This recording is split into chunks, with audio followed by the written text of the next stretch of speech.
بسم اللہ الرحمن الرحیم۔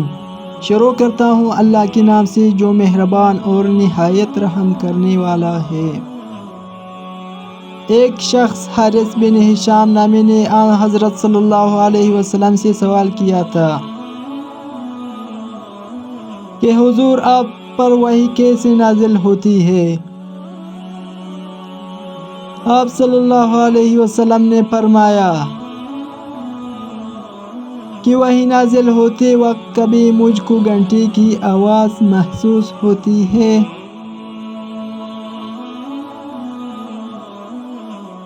اور وحی کی یہ کیفیت مجھ پر بہت شاق گزرتی ہے۔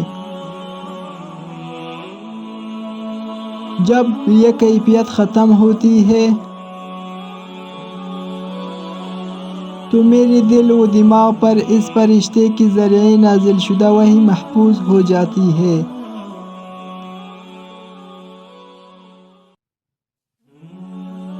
اور کسی وقت ایسا ہوتا ہے کہ فرشتہ بشکل انسان میرے پاس آتا ہے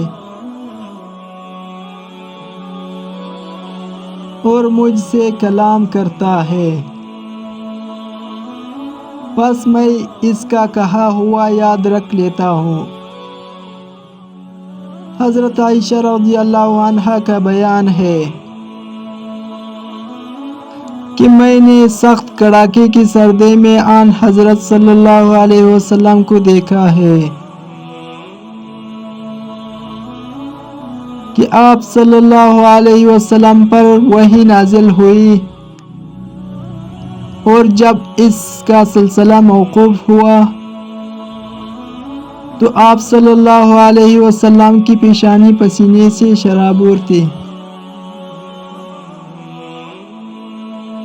صحیح البخاری حدیث نمبر 2۔